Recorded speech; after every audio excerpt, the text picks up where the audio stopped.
Hi, this is Shambhavi. Welcome to my weekly podcast about spirituality, love, death, devotion, and waking up while living in a messy world. The Satsang with Shambhavi podcast is recorded live each week with students of our nonprofit community, Jaya Kula. For more information and to find out about attending a satsang, visit jayakula.org. Thanks for listening. Much love to you, wherever and however you are. Can you speak about continuity in practice? All day long and all night long, you're having great continuity in practicing your karmas. And everything you're doing is a practice, right? Almost everything that you do is repetitive. So it has some aspect of habit. And habit, of course, is the impoverished cousin of ritual. So we're trying to move from habit, which is compulsive and semi-conscious or even unconscious, stale, often inappropriate to our real situation, with no sense of grace, just with a sense of dull repetition, even though we might feel excitement about some of our habits. There's also a dullness to them because they aren't performed in contact with living presence. So we're trying to take our degraded cousin and elevate them to the level of ritual. The ritual and habit are themselves on a continuum. And habit has to do with karma, and karma is consciousness or awareness and energy bound in a pattern, bound up. So it's like an engine that's constantly running and using fuel, and that is hard to stop. It has momentum in time. When you're driving in a fast car, or even at a moderate speed, if you put the brakes on, it takes a while to stop. And you have to keep applying pressure on the brakes.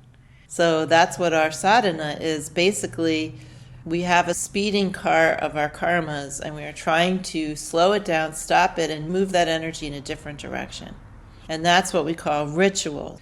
Our sadhana instills a sense of ritual in our day. There's lots of aspects of sadhana that are ritualistic, and of course sadhana is also repetitive.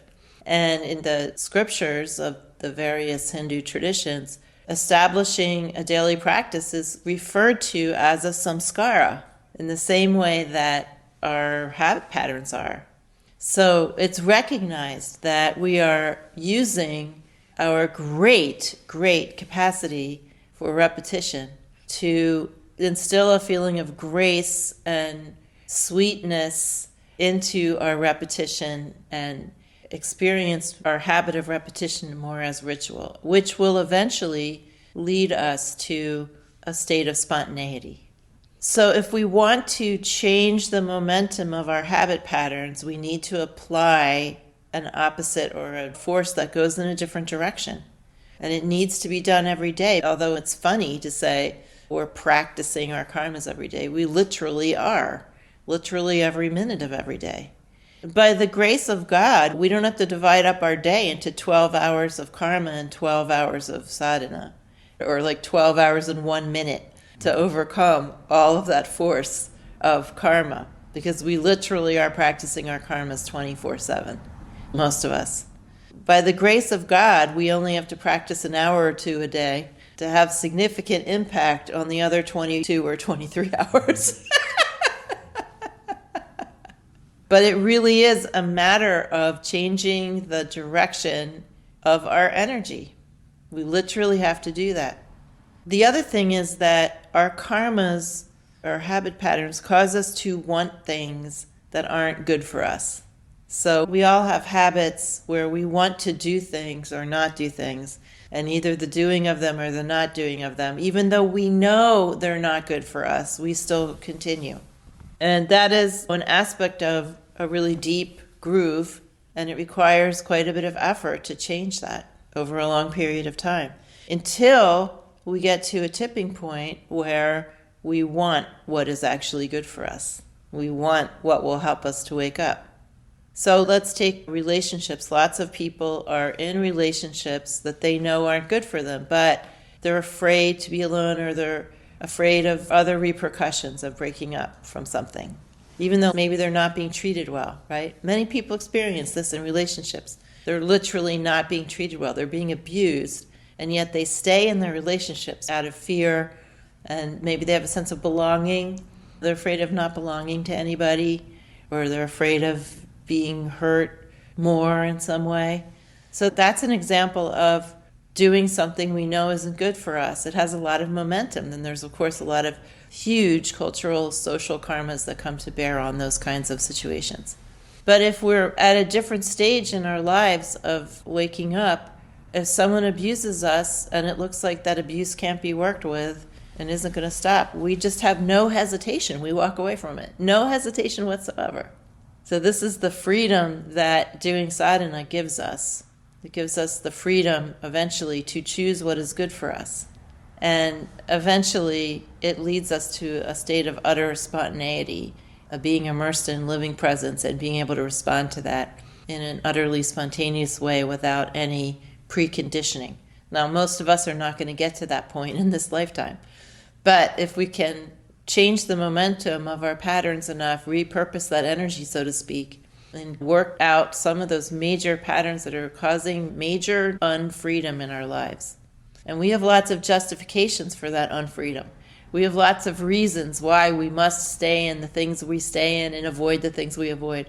But literally, it just represents a quantity of unfreedom, lack of freedom to choose, lack of freedom to go with what is wholesome and sweet and good and nourishing and uplifting and dharmic.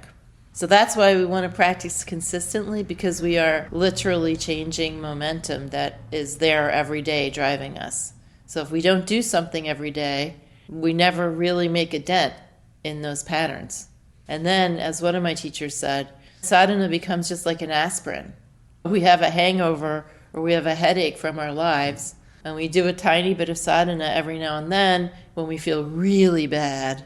And then we feel a little better, and then we just go back to doing the same thing because those patterns haven't really been undermined. Or we do 10 minutes of sadhana a day, mostly, and we just treat it as a way to relax a little bit. And that's not bad. There's nothing wrong with that at all. I mean, anything we can do consistently that's not our usual habit patterns is great. But if we really want the more profound fruits of this kind of practice, we're going to have to do more, and we're going to have to do it consistently. And that have to is really about our own desire. I can tell you, yes, continuity or consistency is necessary for these reasons, and you can feel, oh yes, that's right, I get that. But you have to have a desire for freedom. You have to have a desire to be less constrained in your life.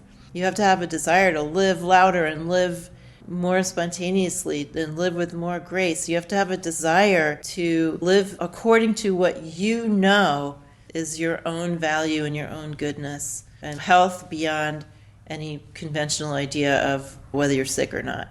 A healthiness in a dharmic sense, which doesn't depend on whether you're sick or not. So you have to want that more than you are afraid of changing all the other stuff. And that's really the only thing that's going to make you practice consistently. It's a great question, and it's one that I really like talking about, but at the end of the day, even if you understand what I'm saying, it really still all does rest on your own desire. And then having the courage to follow your desire. The reason why anyone does practice every day is because they want to. That is the beginning, the middle, and the end of the story.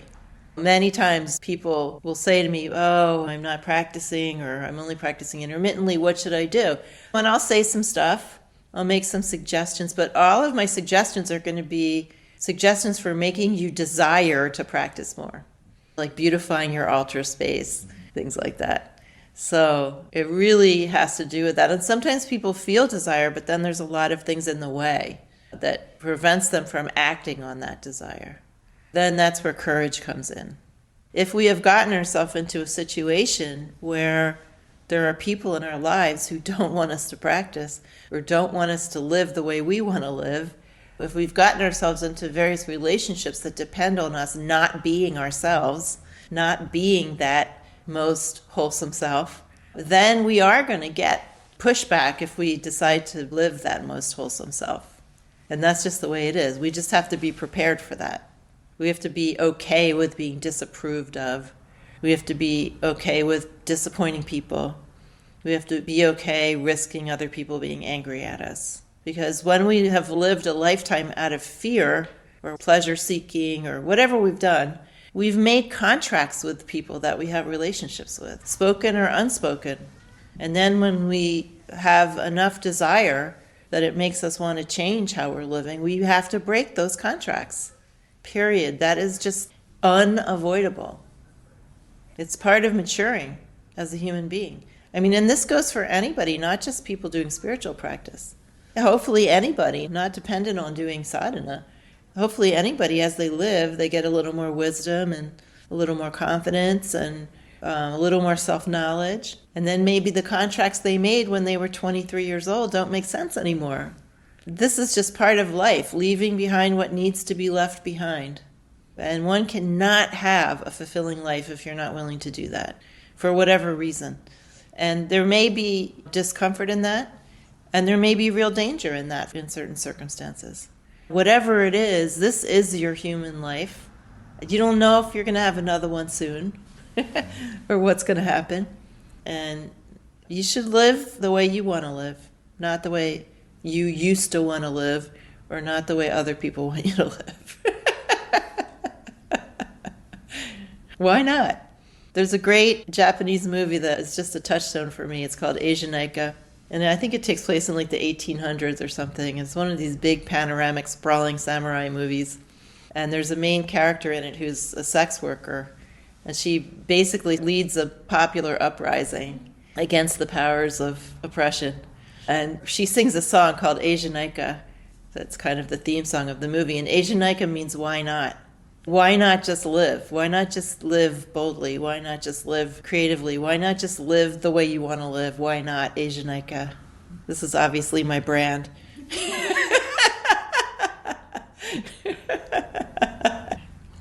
I was wondering if you could talk about yielding. I've been looking for a new job for the whole year and not being met with any success. So the word yielding came up as a replacement for the word surrender, which we often hear about and is very hard to imagine what that looks like for most people in our culture. And yielding for me is yielding to what is, yielding to circumstances as they are. Surrender can sort of imply like throwing yourself down on the floor and sort of more passive, you take care of it kind of attitude. Whereas yielding to me is more acquiescing to how things are, and then there's still the job of working with how things are. So yielding means to me giving up the project of complaining about how things are or railing against circumstances, and the project of trying to make everything go our way, and feeling more that we are in a total circumstance and our job is just to work with it on its own terms and try to mine the best result out of circumstances as they are. So it comes from my experience working with the Joey, the older I Ching, and also my experiences with my Dzogchen teacher. One of his famous sayings was work with circumstances, or we work with circumstances. He would say, this is what Dzogchen Pas do. We work with circumstances. And that is a kind of yielding, that we work with what is, not with what we wish would be. And it's a very positive and practical way of being in the world that doesn't fight against what is, but tries to work with it. Nor is it fatalistic, nor is it, I'm just going to surrender, and then what? So I really like this idea of yielding. And it's a kind of reconciliation with what is. We have to reconcile ourselves to what is. And yielding also implies a kind of a soft, almost water-like movement, the way that different flows of water are in the same river, kind of working together. So if you're in a time when it's hard to get a job and there's extraordinary extenuating circumstances, yielding might mean that you go at a slower pace. It might mean that you lower your expectations. It might mean that you use more creative solutions that you wouldn't have thought of before. It might mean that you give up looking for a while. I mean, it might mean anything, but whatever it means, you're taking into account the real circumstance. And what not yielding would look like would be pushing ahead in a very aggressive way and despairing because what you want isn't happening on your timetable. And all of that is not yielding. And of course, not yielding is suffering. Slowing down and working with circumstances is a hard thing for us. We're under the misperception that if we have a good plan, we're going to get what we want. That is not always true, not even often true. The 3 people that I've talked to today have all had this similar response of like kind of withdrawing, going into their own world and like not have that outward openness. And I can find myself with being pulled in that direction too. Is kind of like turning inward and protecting yourself from getting completely overwhelmed and like depressed and. Well, so recognize that everyone is in a completely different condition. So many of you are in frighteningly the same condition. But recognize that to whatever extent you're feeling what you just expressed, it's temporary. That's an aspect of your life, in your conditioned life, that you would become overwhelmed by things, that you would have to protect yourself, that you would have to withdraw because it's too painful and you're too uncomfortable and all of that stuff. So pay attention to that and answer to that and be real, but recognize that that is an aspect of your conditioning and that this is exactly what we are trying to erode or let go of when we're doing practice. So don't be fatalistic about it, like this is just how I am. You are not condemned to that unless you don't pick up the tools that you've been given to walk out of your jail cell. And there's no way to know when you will have more capacity, but if you do daily practice, you will slowly gain more capacity to be able to digest more of life and handle more things and remain more open-hearted in the face of challenges to that.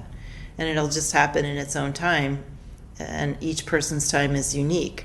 But as you're doing what you need to do, just remember that. It's part of your conditioning and you're taking care of yourself, but it's not who you are. And also, don't over-medicate your feelings of overwhelm or exhaustion or fear. Don't over-medicate them. Let yourself be challenged sometimes. Let yourself experience discomfort sometimes. It's okay.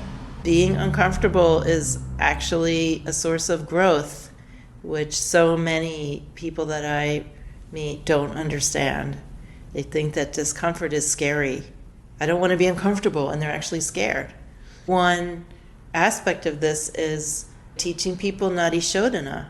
One of the big shockers to me was how scared some subset of students are to do Nadi Shodhana because they just get fear about being uncomfortable regulating their breath. So basically, pranayama is scary to them because they don't want to regulate their breath in any way, and it just brings up panic. And the panic is about being uncomfortable. But of course, we all have discomforts. No one avoids discomfort. No one. But certainly a lot of people spend a lot of time scrambling away from it, trying to insulate themselves from discomfort. And that is also something that we have to yield to. And if we want to realize, if we want to have the fruits of the practice, we have to work closer to our edge. That's where the growth is. Doesn't mean that we have to be super tightening and aggressive about it like I used to be. I have lots of experience with that if anyone needs some help with that. But we do have to work closer to our edge. What is at the edge is a little bit of fear, a little bit of uncertainty, a little bit of effort, trying things that are new that we don't know how to do. So willingness to be a beginner, which a lot of young people I meet are not very happy with being beginners. These are huge impediments to spiritual growth. I'm going to try to find this quote from Dilgo Khyentse Rinpoche. So this is like yielding in a certain sense. He uses different words though. Dilgo Khyentse Rinpoche was a great Tibetan Buddhist teacher. The everyday practice is simply to develop a complete openness to all situations and emotions, and to all people, experiencing everything totally without mental reservations and blockages, so that one never withdraws or centralizes into oneself. That seems almost unimaginable to most of us. It's like being that to whatever is in one's environment. It's not just about being open to people. It's about being open and without mental reservation or blockages, without any conditioning, wherever you are, whatever circumstance you're in. Not withdrawing into yourself, not centralizing within yourself, not having everything be with reference to your small self. So this is really at odds with the discourses around boundaries and trauma and all the discourses that say that we have to protect ourselves in certain ways. And it may be that you do have to protect yourself in certain ways for a time, but that is not the goal. That is not the end point. That is not the end of the road. The end of the road is total openness of perceptions and mind. Total intimacy with everything. Total intimacy. So as you're doing whatever you need to do to protect yourself and take care of yourself, remember this. Remember that you have not arrived because you have learned how to manage your anxiety and your pain. And this is the way that we work in this tradition, which is holding the bigger view while we're also speaking to our relative condition. So we're not ignoring the limitations of our condition.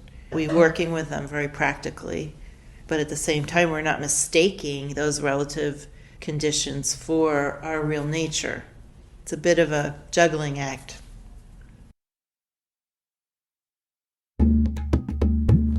Satsang with Shambhavi is produced by Jaya Kula, a nonprofit community offering opportunities to learn and practice in the direct realization traditions of Trika Shaivism and Dzogchen.